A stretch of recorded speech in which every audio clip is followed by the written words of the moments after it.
नमस्कार स्टूडेंट, स्वागत है आपका केडी स्टडी क्लब में। आज हम करेंगे क्लास 6 साइंस के चैप्टर 2 का पार्ट 2। पहले हमने पढ़ा था कि मतलब हम भोजन में क्या लेते हैं और उनसे हमको क्या प्राप्त होता है। तो हमें जिनसे कार्बोहाइड्रेट और वसा प्राप्त होती है, हमने उसके बारे में पढ़ा था। अब हम इसमें पढ़ेंगे प्रोटीन। प्रोटीन हमें किस किस से प्राप्त होता है। तो पादप वो जंतु जिस प्रकार से वसा का था, तो देखो जंतु में से जैसे अंडे, दूध, पनीर, मछली, मांस, कुछ चीज़ें ऐसी जिससे हमें दोनों चीज़ें प्राप्त होती है। देखो जैसे यहाँ पे प्रोटीन हमें अंडे से प्रोटीन भी मिलता है और अंडे से हमें वसा भी मिलती है। मछली से भी हमें प्रोटीन मिल रहा है, मछली से हमें वसा भी मिल रही है। तो एक ही चीज़ से हमें कई चीज़ें भी मिल रही है ना। और इसी प्रकार जैसे ये सोयाबीन, राजमा, तुअर दाल, मूंग, चना, मटर, इन सब से भी हमको प्रोटीन प्राप्त होता है। प्रोटीन की आवश्यकता शरीर की वृद्धि तथा स्वस्थ रहने के लिए होती है। ठीक है, इसे अंडरलाइन जरूर करें। प्रोटीन युक्त भोजन को प्राय शरीर वर्धक भोजन भी कहते हैं। मतलब जो शरीर को वर्धक, मतलब शरीर की लंबाई बढ़ाता है, शरीर को वृद्धि, स्वस्थ रखता है। इस तरीके से विटामिन रोगों से हमारे शरीर की रक्षा करते हैं। विटामिन क्या करते हैं? रोगों से हमारे शरीर की रक्षा। विटामिन हमारी आँख, अस्थियों, दांत और मसूड़ों को स्वस्थ रखने में भी सहायता करते हैं। विटामिन कई प्रकार के होते हैं जिन्हें अलग अलग नामों से जाना जाता है। इनमें से कुछ को क्या कहते हैं? Vitamin A, vitamin B, vitamin C, vitamin D, vitamin E तथा विटामिन के नाम से जाना जाता है। विटामिनों के एक समूह को विटामिन बी कॉम्प्लेक्स कहते हैं। हमारे शरीर को सभी प्रकार के विटामिनों की अल्प मात्रा में आवश्यकता होती है। विटामिन ए हमारी त्वचा तथा आंखों को स्वस्थ रखता है। विटामिन सी बहुत से रोगों से लड़ने में हमारी मदद करता है। कोरोना काल में आपने देखा ना, सब कहते थे विटामिन सी का अधिक सेवन करो। क्यों? क्योंकि विटामिन से जो सी होता है वो रोगों से लड़ने में हमारी मदद करता है। विटामिन डी हमारी अस्थि और दांतों के लिए कैल्शियम का उपयोग करने में हमारे शरीर की सहायता करता है। विभिन्न विटामिनों से भरपूर भोजन चित्र 2.6 और चित्र 2.9 में दिखाए गए हैं। अब मतलब किस किस से हमको विटामिन मिलते हैं तो वो चीज़ बताई गई है। अब देखो हम ये देखते हैं, हमको विटामिन ए किस किस से मिलता है? पपीता, गाजर, आम, दूध, मछली का तेल, इन सब से हमें क्या मिलता है? Vitamin A.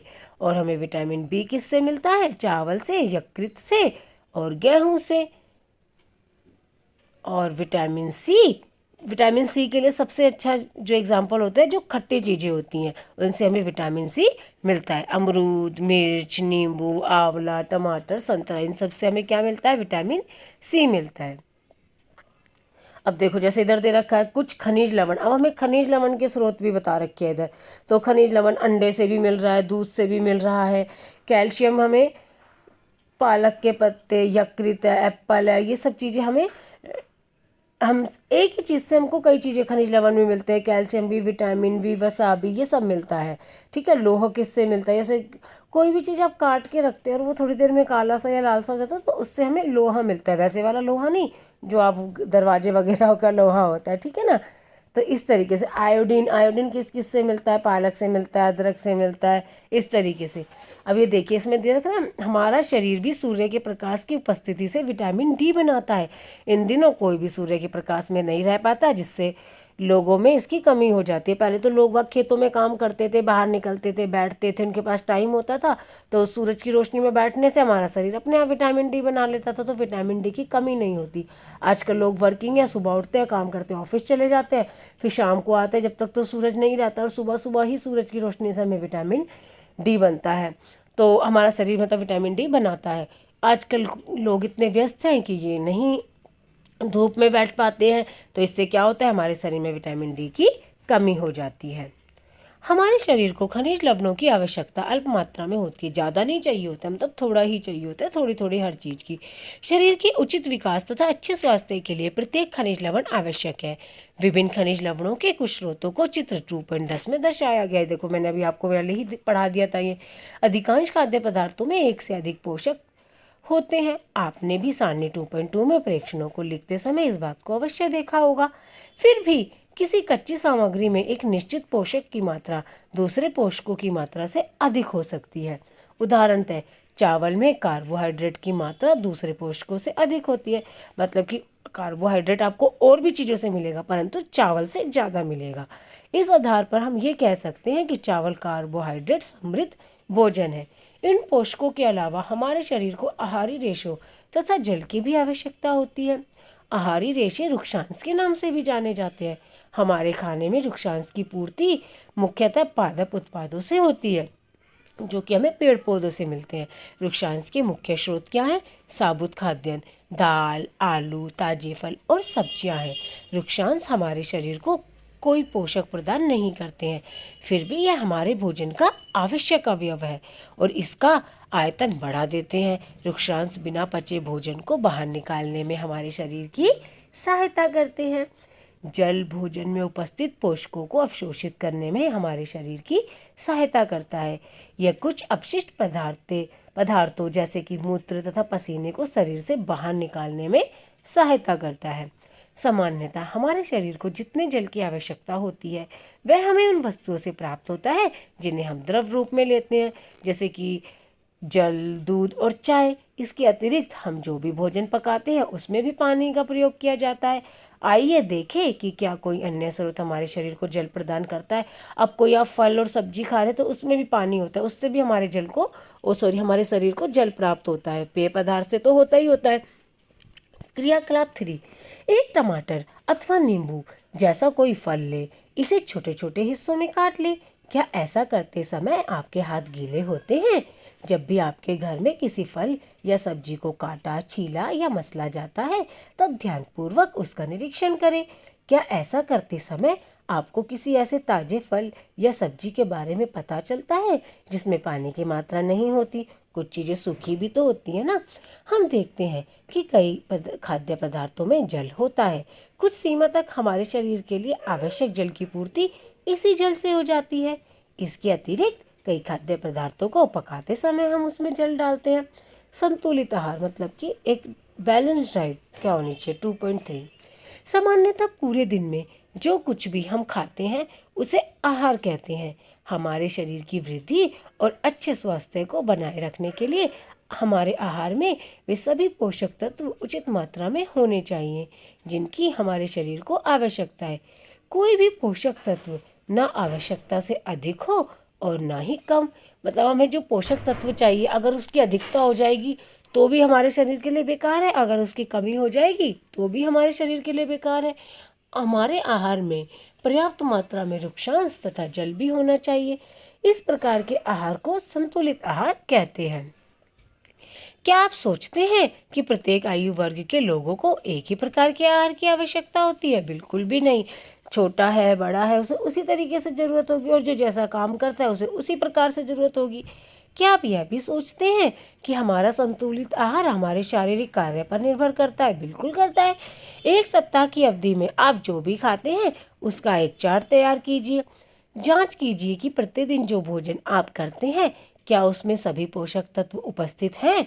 दालें, मूंगफली, सोयाबीन, अंकुरित बीज, मूंग व चना, किण्वित भोजन, दक्षिण भारतीय भोजन जैसे इडली, आटे का मिश्रण, मिस्सी रोटी, थेपला, अनाज व दालों से बना, केला, पालक, सत्तू, गुड़, उपलब्ध सब्जियां तथा इसी प्रकार के अन्य भोजन कई पोषक उपलब्ध कराते हैं। इसीलिए कोई व्यक्ति अल्प व्यय में भी संतुलित आहार खा सकता है।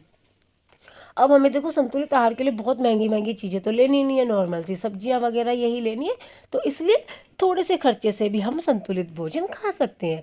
उचित प्रकार का भोजन करना ही पर्याप्त नहीं है, इसे उचित तरीके से पकाना भी चाहिए ताकि इसके पोषक तत्व नष्ट ना हो। क्या आप जानते हैं कि पकाते समय कुछ पोषक नष्ट हो जाते हैं? अब ये जो लड़की है पहेली ये जानने के लिए उत्सुक है कि क्या जंतुओं के भोजन में भी ये सभी अवयव होते हैं और क्या उन्हें भी संतुलित भोजन की आवश्यकता है? बिल्कुल होती है भाई। छिलका उतारकर यदि सब्जी और फलों को धोया जाता है तो यह संभव है कि उनके कुछ विटामिन नष्ट हो जाए। सब्जी और फलों की त्वचा में कई महत्वपूर्ण विटामिन तथा खनिज लवण होते हैं। चावल और दालों को बार बार धोने से उनमें उपस्थित विटामिन और कुछ खनिज लवण अलग हो सकते हैं। इसलिए कहते हैं ना, सब्जी को काट के नहीं धोना चाहिए, साबुत ही धो लीजिए, नहीं तो उनमें से कुछ खनिज लवण विटामिन जो होते हैं वो नष्ट हो जाते हैं। हम सभी जानते हैं कि पकाने से भोजन का स्वाद बढ़ता है तथा इसे पचाने में आसानी होती है। इसके साथ साथ पकाने में कुछ पोषक तत्वों की हानि भी हो सकती है। यदि भोजन पकाने में अत्यधिक जल का उपयोग किया जाता है और बाद में उसे फेंक दिया जाता है तो कई लाभदायक प्रोटीन तथा खनिज लवणों की हानि हो जाती है, क्योंकि जो खनिज लवण और प्रोटीन वगैरह वो उस पानी में निकल जाता है और वो पानी तो हम फेंक देते हैं। पकाने में विटामिन सी आसानी से गर्मी से नष्ट हो जाता है। क्या यह उचित नहीं होगा कि हम अपने आहार में फल और कच्ची सब्जियों को सम्मिलित करें? क्योंकि देखो कुछ चीज़ें तो पकाने से नष्ट हो रही हैं तो हमें कच्ची भी खानी चाहिए ना, तो इसलिए ज़रूरी है। जैसे गाजर वगैरह उसमें विटामिन ए होता है, यदि हमने उसे पका दिया तो गया विटामिन ए। तो बूझों ने सोचा कि हर समय वसायुक्त खाना ही सर्वोत्तम भोजन है। एक कटोरी कार्बोहाइड्रेट युक्त भोजन की अपेक्षा एक कटोरी वसायुक्त भोजन अधिक ऊर्जा देगा। क्या ऐसा नहीं होता? अब ऐसा तो है भाई, वसा हमें ज़्यादा ऊर्जा देती है क्या, परंतु आप एक ही प्रकार का भोजन करते रहोगे तो ये अच्छा है? बिल्कुल भी अच्छा नहीं है, क्योंकि हमारे शरीर को तो सब चीज़ चाहिए ना, एक ही चीज़ थोड़ी चाहिए। अतः उसने तली हुई चीज़ें, समोसा, पूरी, मलाई, रबड़ी, पेड़ा आदि प्रचुर वसायुक्त भोजन ही खाया और इसके अलावा कुछ भी नहीं खाया। क्या आप सोचते हैं कि वह ठीक था? बिल्कुल भी ठीक नहीं रहा होगा। देखा नहीं आपने, एक ऐसा मोटा हो गया है ना। निसंदेह नहीं, इतना अधिक वसायुक्त भोजन खाना हमारे लिए बहुत हानिकारक हो सकता है। हमारे भोजन में वसा की मात्रा अत्यधिक मोटापे का कारण बनती है। 2.4 अभावजन्य रोग। अभावजन्य रोग कौन से रोग होते हैं? जो कि मतलब किसी के अभाव के कारण यानी किसी की कमी के कारण होते हैं। एक व्यक्ति खाने के लिए पर्याप्त भोजन पा रहा है, लेकिन कभी कभी उसके भोजन में किसी विशेष पोषक की कमी हो जाती है। यदि यह कमी लंबी अवधि तक रहती है तो वह व्यक्ति उसके अभाव से ग्रसित हो सकता है। एक या अधिक पोषक तत्वों का अभाव हमारे शरीर में रोग अथवा विकृतियां उत्पन्न कर सकता है, मतलब कमजोरी और भी कमियां आ जाती है हमारे शरीर में।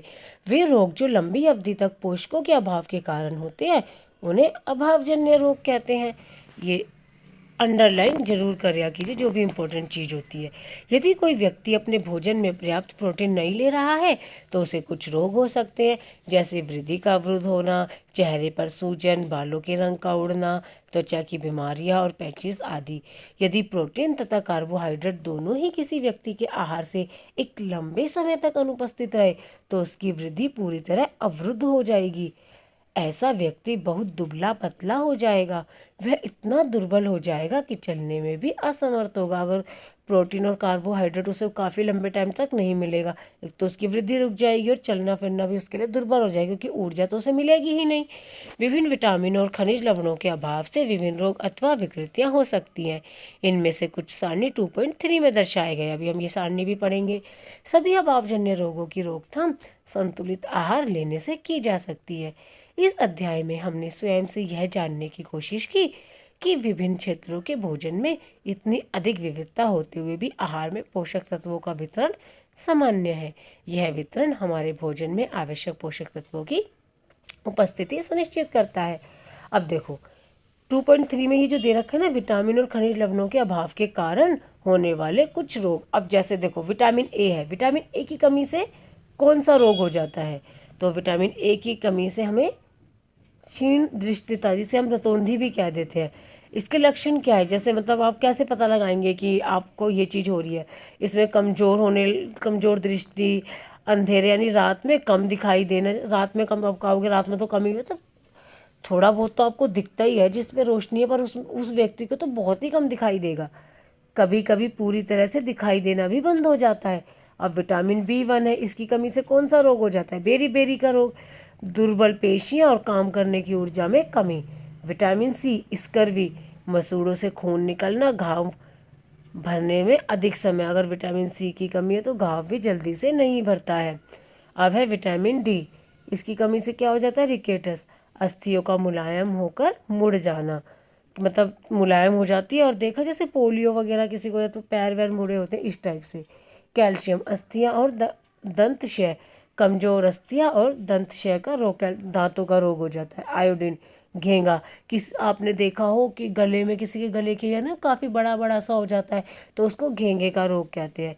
गर्दन की ग्रंथि का फूल जाना, बच्चों में मानसिक विकलांगता आ जाती है, मानसिक मतलब दिमाग थोड़ा सा कमज़ोर हो जाता है। और लोह की कमी से अरक्तता यानी कि कमजोरी आ जाती है। अब ये हमारा चैप्टर पूरा हो गया है। इसके मुख्य जो चीज़ है आप इनको भी पढ़ लेंगे सारांश को, ये बहुत आगे क्वेश्चनों में भी आपको हेल्प करेंगे। चलो मैं इसे कराई देती हूँ। हमारे भोजन के मुख्य पोषक तत्वों के नाम कार्बोहाइड्रेट, प्रोटीन, वसा, विटामिन तथा खनिज लवण है। इनके अतिरिक्त भोजन में आहारी रेशे तथा जल भी होता है। कार्बोहाइड्रेट तथा वसा हमारे शरीर को मुख्य रूप से ऊर्जा प्रदान करते हैं। प्रोटीन तथा खनिज लवण की आवश्यकता हमारे शरीर की वृद्धि तथा अनुरक्षण के लिए होता है। विटामिन हमारे शरीर को रोगों से रक्षा करने में सहायता करते हैं। संतुलित आहार में हमारे शरीर के लिए आवश्यक सभी पोषक तत्वों तथा पर्याप्त रूक्षांश और जल उचित मात्रा में उपस्थित रहते हैं। हमारे आहार में लंबी अवधि तक एक अथवा अधिक पोषक तत्वों की न्यूनता से विशिष्ट रोग अथवा विकार उत्पन्न हो सकते हैं, जिनको हम क्या कहते हैं, अभावजन्य रोग। धन्यवाद।